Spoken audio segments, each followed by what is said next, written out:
जय श्री राम, श्री काली माता की जय हो। आज YouTube पर पहली बार मैं आपको काली माता की साधना के बारे में बताने जा रहा हूं। काली माता की साधना से आप क्या क्या कर सकती हो, कैसे काली माता की आप लोग कृपा पा सकती हो। तो आप जानिए काली माता है कौन है। काली माता हमारे हिंदू की प्रमुख देवी है। हाँ जी, ये भी मान सकते हो, ये तंत्र की अधिष्ठात्री देवी भी है। हाँ जी, तंत्र की अधिष्ठात्री देवी भी है और हिंदुओं की प्रमुख देवी है। क्या काली माता की पूजा करने से हमारा नुकसान होता है? कितने लोगों के ये सवाल होते हैं। नहीं, काली माता की पूजा करने से आपका किसी प्रकार से कोई नुकसान नहीं होता है। इसको घर में आप पूजा कर सकते हो।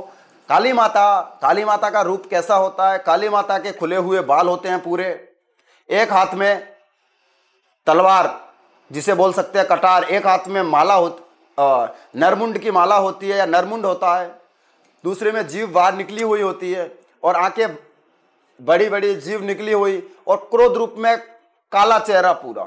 तो काला चेहरा इसलिए क्योंकि माँ काली ने, ये पार्वती का ही स्वरूप है, माँ दुर्गा का ही स्वरूप है। जब राक्षसों को संहार करने के लिए माँ काली को गुस्सा आया था, इस वजह से इसका काला रूप पड़ गया था। ये भक्तों के लिए बहुत ही सौम्य है और बहुत ही सरल देवी है।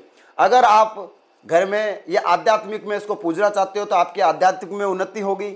आप घर में पूजना इसको चाहते हो तो घर में भी आप लोगों को बहुत सारे फायदे माता जी के होंगे। माता जी भक्तों के लिए, अपने बेटों के लिए, लाल के लिए किसी प्रकार का कोई नुकसान नहीं करती है। विशेष हम काली माता से क्या कर सकते हैं?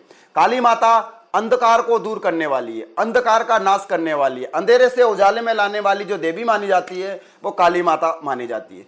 जो भी भाई भगत शत्रु बाधा से पीड़ित है या तंत्र मंत्र यंत्रों से कोई तांत्रिक उनके ऊपर कर रहा है तंत्र मंत्र यंत्र, तो उनसे पीड़ित है या कोर्ट कचहरी से वो पीड़ित है या आर्थिक ढंग से वो तंगी में जूझ रहा है या फिर उसको कर्जों में वो डूब रहा है, जो कर्ज से बाहर नहीं निकल पा रहा है या अपनी जिंदगी वो अंधकार में महसूस कर रहा है, तो उनके लिए काली माता की साधना बहुत ही उत्तम और बहुत ही सरल है।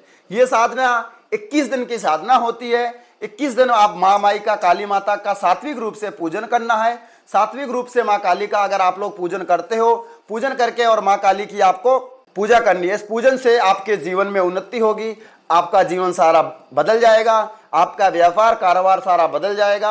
अगर आप गद्दी या दरबार लगाना चाहते हो तो दरबार के लिए तंत्र लाइन में तंत्र की अधिष्ठात्री देवी है, ये एक प्रमुख देवी है और आपका पूरा दरबार चला सकती है। क्योंकि दरबार चलाने वाले सारे साधकों के पास काली माता की कृपा होती है। बिना काली माता की या देवी शक्ति से आपका दरबार नहीं चल सकता, इसलिए देवी शक्ति होना जरूरी है। तो तंत्र लाइन में आप लोगों के पास देवी काली की पूजा उपासना या इसकी साधना आपके पास होनी चाहिए ताकि आपके ऊपर माँ काली की कृपा बनी रहे।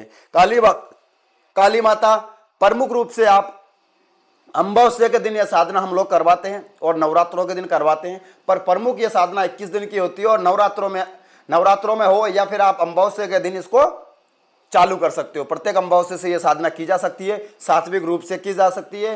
बस इसमें यही होता है कि काले कपड़े पहनने होते हैं और काला आसन होना चाहिए।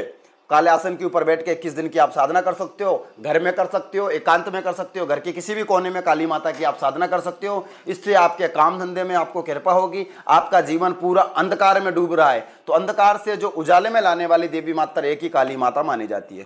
तो जय भाई भक्तों, आपको समझ में आ गया होगा।